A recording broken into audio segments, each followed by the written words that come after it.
You were saying they'll.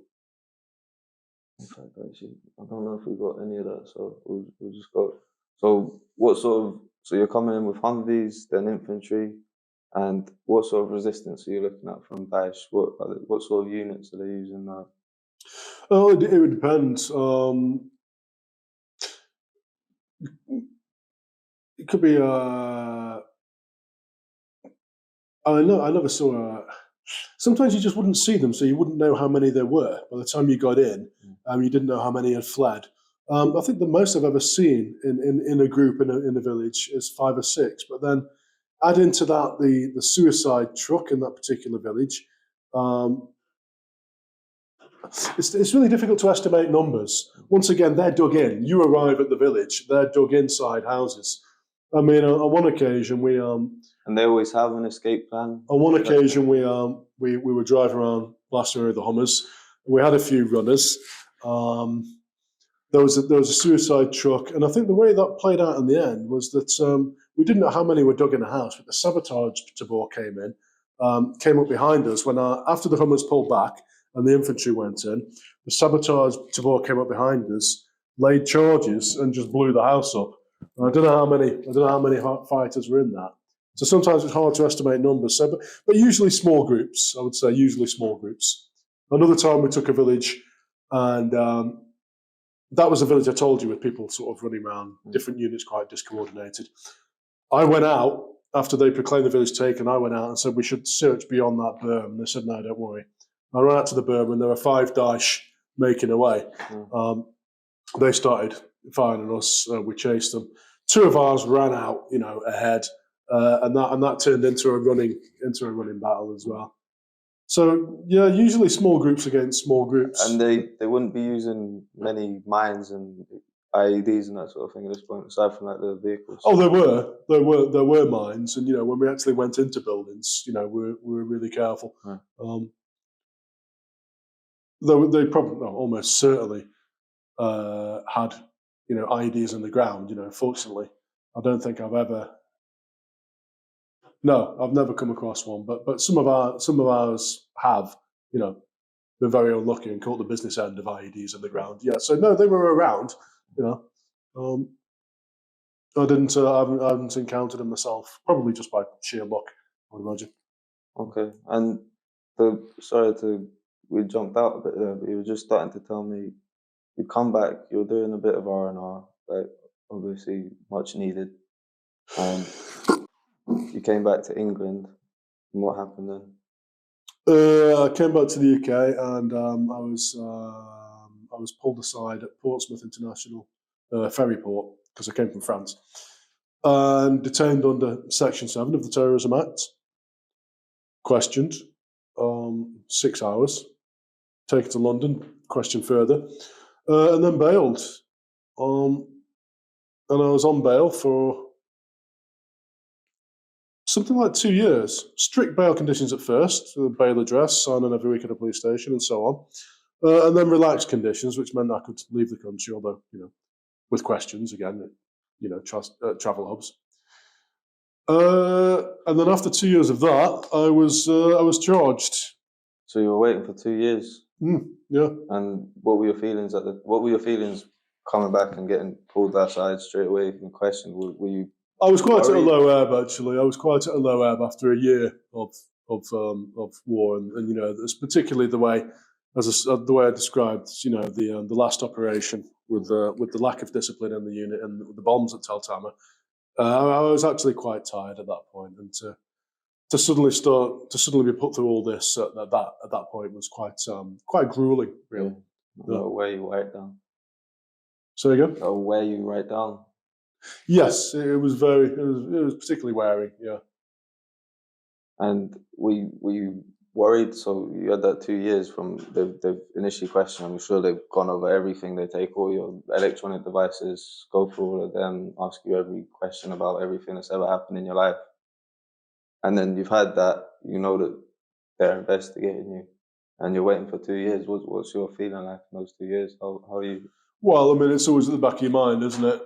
You get on with your life. I mean, over 2 years, you adjust to it. I mean, it becomes normal. really, but it's always at the back of your mind. It's always a concern. And what did you have any sort of expectations from it? No, because I was the first. I was the first to be charged. No one had ever been charged before, so I had no expectations at all. It wasn't possible to have expectations really. Um, and then one fine morning they turned up at my door as I was on my way to work and said we're charging you. And that's when things got really difficult because immediately I lost my job. My bank account was frozen, passport taken away, so I couldn't work. I could sign on, money could be paid into my account, but I couldn't get to it because my bank account was frozen. So I could see it online, I just couldn't take my money out. And so that made life extremely difficult. Lawyers tried various arguments, um, and it was a very quite an absurd process, really. I mean, you have thoughts, you have far too much time to sit around and think about these things, and you think, well, if I can't cover my rent because I can't work and I can't even get to my own benefit payments, I'm going to lose my place. Then I'll be in breach of bail conditions. You know, then I'll be breaking the law through no fault of my own. And you all these things, they play on your mind. It's a huge panic. You won't have time or space to think about anything else. Your whole life is in question. Well, again, I think you even normalise that. Yeah. Can you really? Yeah, I mean, even as an activist back in the day, I've been charged with assaulting police or fighting on protests when the police have been throwing the weight around and brutalising people. And I've had this situation before where I've had months to wait before being charged in court, and knowing that I could be charged with violent disorder, maximum 5 years, or assaulting a police officer, 6 months, and so on. So I've been through comparable experiences. Obviously, this is something more extreme again. Terrorism, obviously, it's intrinsically more extreme, isn't it?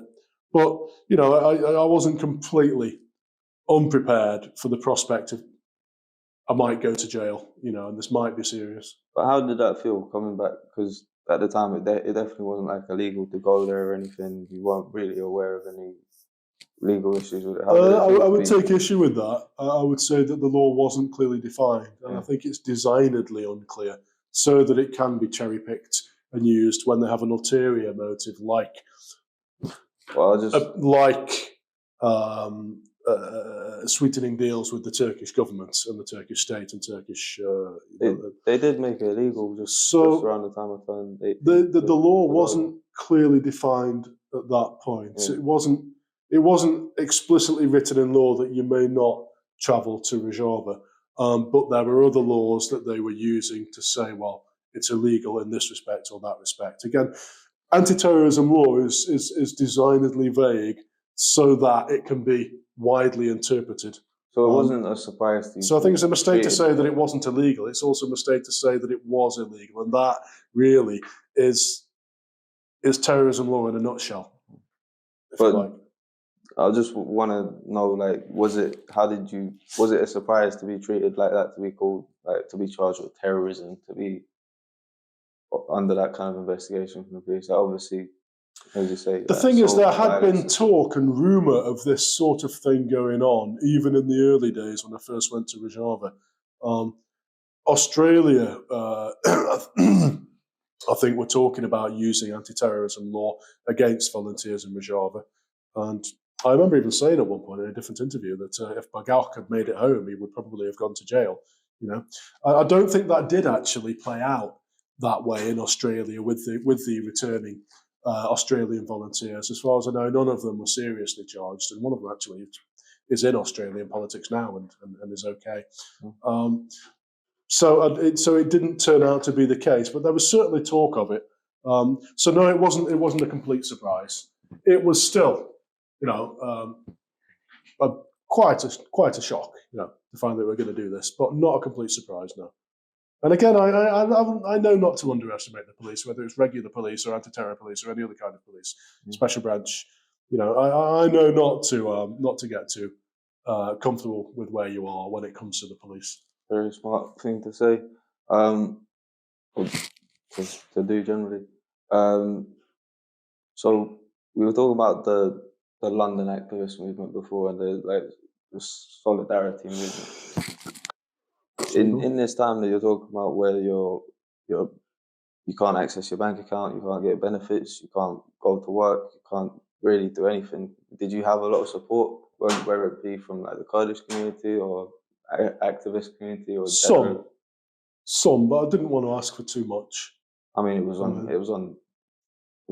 I don't know, front page news, but it was big news at the times. Some. I even turned down one or two offers from different people, and some support.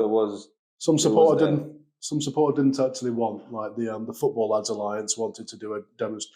They were like EDL type. Yeah, guys. I remember the FLA. Yeah. So they wanted to turn out for me at court, Wow. and I said no, thank you. Very, very clear and very straight. I didn't insult them. I did not know about that. That's very interesting. Other forms of support. I mean, little bits. I mean, somebody from the Kurdish Community Centre took me out, gave me a couple of £100. Took me to Nando's. Very nice, thank you. Said that there might be more support if I'd do media and interviews and stuff, but I'd already agreed with my lawyer that I wouldn't do anything prior to publication. Actually, I think no. Let me get this right. Prior to charge or prior to the court case, I wouldn't do any media. And also with my publisher and my agent, because by this time I was starting to write my book, we thought it would be a good idea not to really, go into the media with my story, because then when I brought a book out, people would know about it already. So for various reasons, I didn't want to do media, and so that avenue of support sort of dried up. Really, I might have been able to get more, but I didn't. Again, I didn't want to. I don't really like getting support.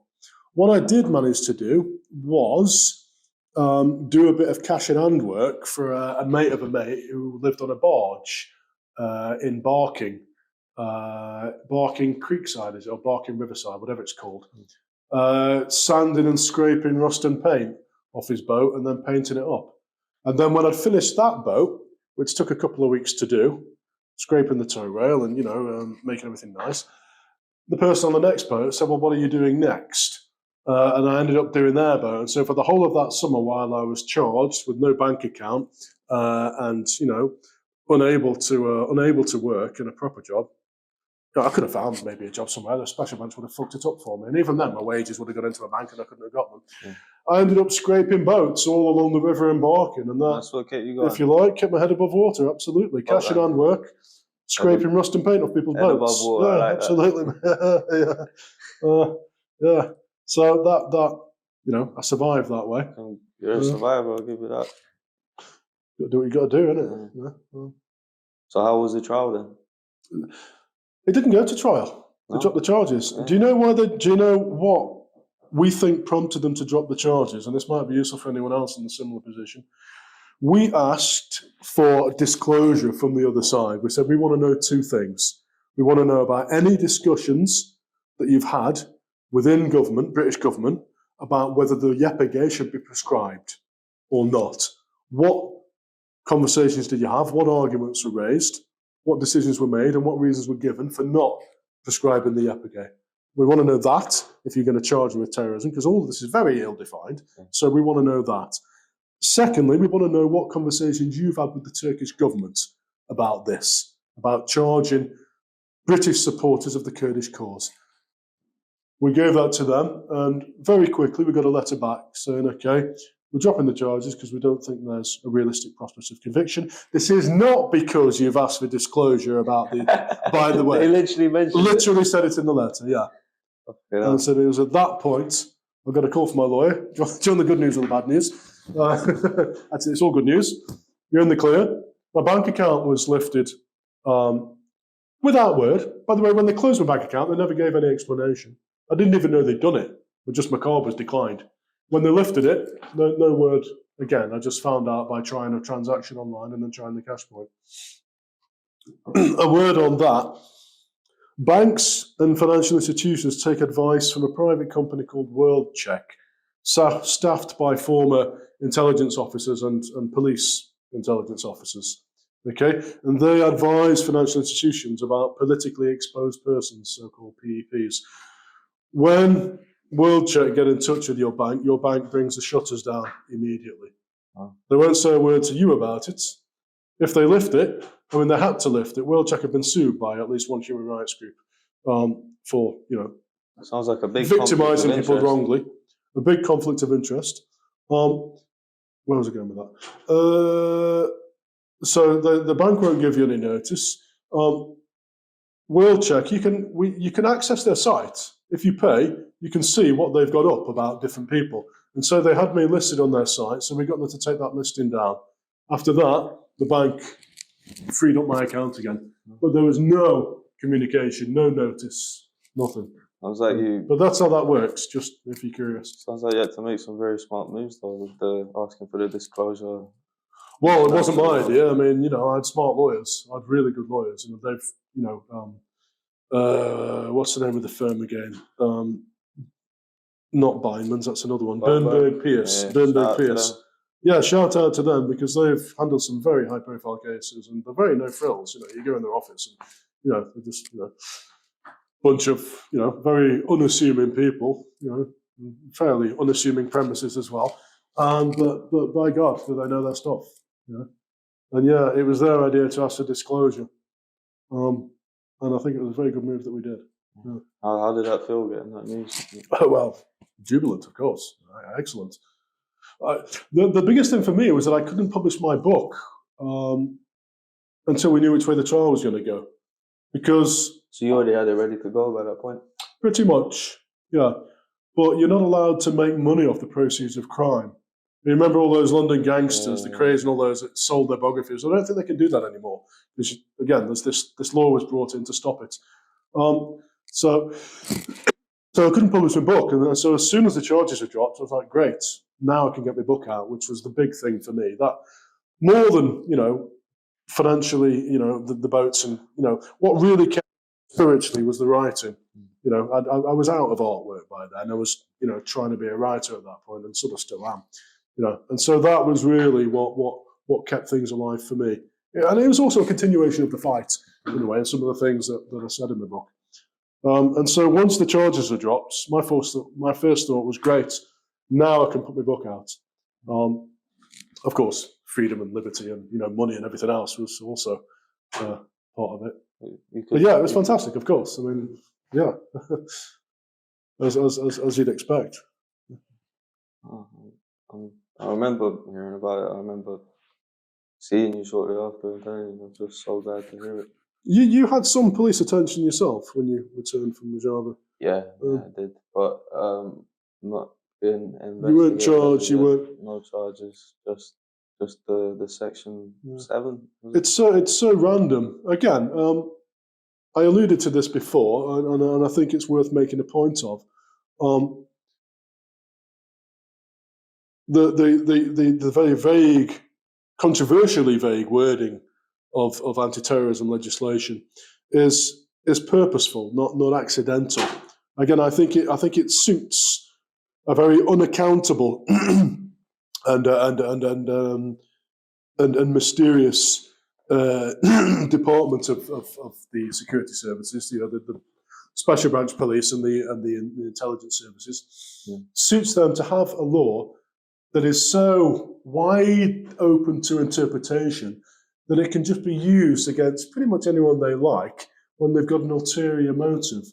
And in this case, the ulterior motive, which is why we asked for disclosure about discussions with Turkey, was that we sell Turkey a great many of the bombs that they drop on Kurdish civil populations in Turkey and in Iraq and in Syria now as well, of course.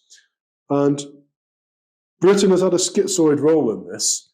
We've been obliged to do our bit in the war on terror, and that has meant supporting the Kurds against Daesh, which of course has incurred a lot of ire from Turkey. And so the sweetener for that really is to pick on people like me, unimportant people who don't really matter in that struggle, but show someone to Turkey and say, look, so Turkey can say, look, Britain is cracking down on support for Kurdish terrorists.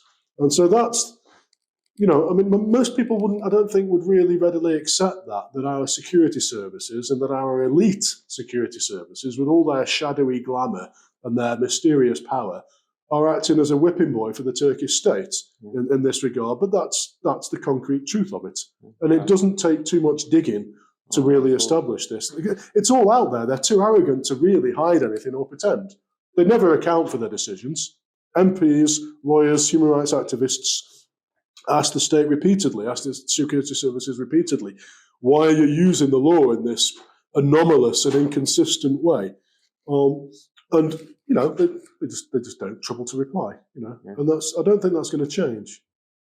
I should also say I didn't get the worst of it. Dan Burke had it far harder than me when he came back. He was remanded. Same law, same charge. He ended up remanded in custody for 7 months, after which, peace be upon him, he went out and fought in Ukraine. So, if you want an example of a truly indomitable fighter, then Dan Burke was your man. Never really knew him that well. We had a few conversations, but didn't really know the guy. But, there's an example of a real... I don't know if about politically idealistic in the way that, some of the other Havals were, but certainly had the fire in him, He had the morals. That's the moral side, yeah, absolutely. Ethically orientated. Yeah. So it's certainly a big shame what's happened to him over there. Yeah, it is. I don't know if they'll get to the bottom of it.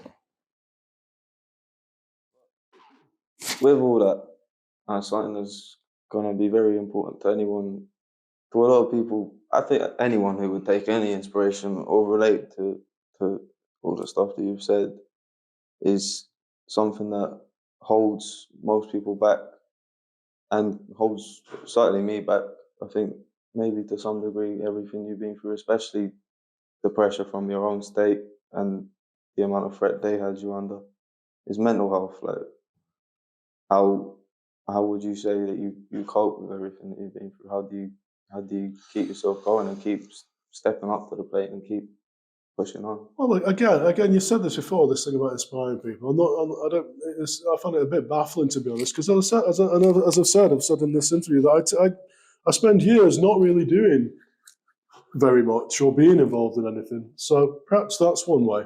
I get involved in something for a while. It tends to decompress. Say again. You need to decompress. Yeah, maybe that's it. Maybe that's why. Maybe. I mean, I don't do it by design. Get involved in something and then stay out. But maybe that's has its recuperative benefits anyway. The way things have panned out, as I say, not by design, but it's just the way it's panned out, and maybe that's part of what's helped me through.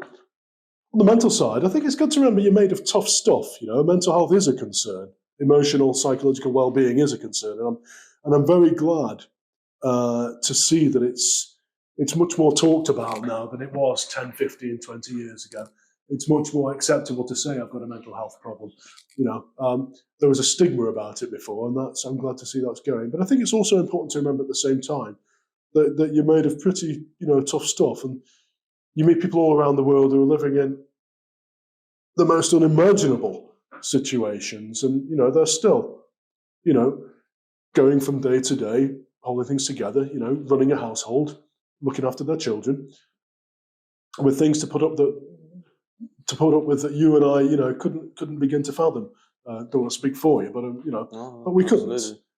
So I think it's important to remember that as well. But look after yourself and look after each other, I suppose, is also. Susan, not let the pressure get to you. Really, remember. That's easy said, though, isn't it? That's easy said. The pressure does get to you. No, but when it does, you can remember. That's what you're saying. You're made of the toughest stuff. Like, we can get through it. We can get through. Human beings can get through absolutely anything. Yeah, I think it's important to remember. I don't wave away concerns of mental health. I've got my own, mental health issues. Of course, I have my own emotional issues. I'm sure I haven't really sought a diagnosis, but I'm pretty sure I've got, PTSD, and just the way I react to sounds the other side of walls when I don't know something's going on. I mean, it's getting on for 9 years since I was in the job, and it still affects me, I don't know if it ever recedes, so I don't wave away those concerns because I do have them myself as well. But yeah, I think it's it's important to remember what people go through and what people can take and can put up and survive with, and just keep pushing on. And I know you don't like the word inspiration, but I just don't think it applies to me. You know, okay, I can think of other people it does. I'm, I won't name them. But more than one person can be an inspiration. They can't just be one savior of the world.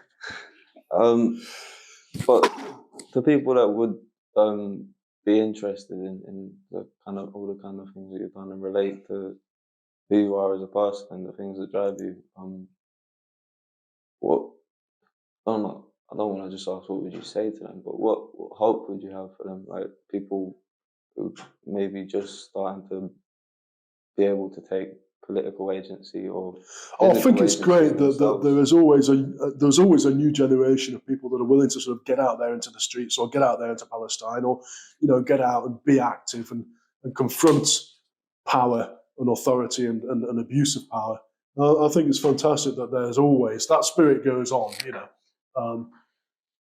And I don't know what to say. Things I've said before in this conversation we've had about tempering your expectations, because you can burn out when you throw yourselves into things with high expectations and ideals, and then you come up against the hard reality, and you can end up disillusioned and disheartened, and even sort of self-loathing and burnt out. So I would say try to measure your expectations is one important thing. Try to find out as much as you can about what you're going into. Learn the language if you're going somewhere, for instance, things like that. It takes commitment. Does go easy on yourself as well. Don't expect too much of yourself, I suppose. You can't. I beat myself up for a long time for failing to stop the war in Iraq and failing to bring peace to Palestine and failing to end globalization and the overarching system of neoliberalist power. And I beat myself up for a long time over that. And I think ego was at the root of that, really. I got a bit me about it. So I think, again, be humble, have moderate expectations, try and keep your connection to other people around you who are interested in similar things. And I suppose it's I'm less inclined to talk this way because, again, this is something that's more newly come up. But do have regard for your emotional and psychological well-being. I mean, a couple of people I know run something called Counselling for Social Change, which provides counselling to activists and people who suffer from burnouts and people who suffer from police suppression and PTSD from activism abroad in conflict zones and so on. And I suppose be open to make use of things like that if they're around. A lot of useful stuff there.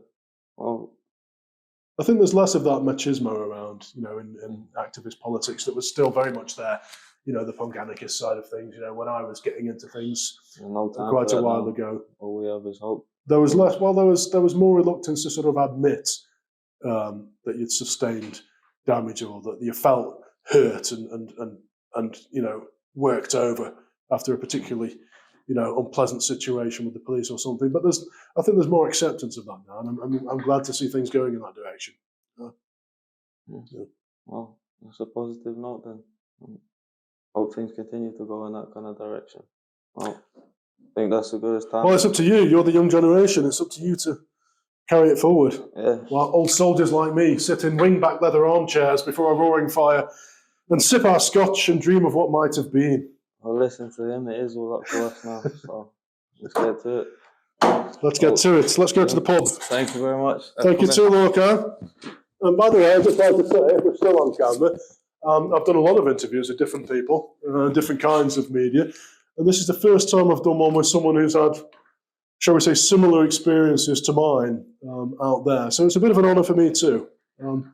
So that's a two-way thing. So I don't know what else to say to that. Well, I'm going to take this mic off because I think that's just about the end. It's bloody freezing in here and I want a pint.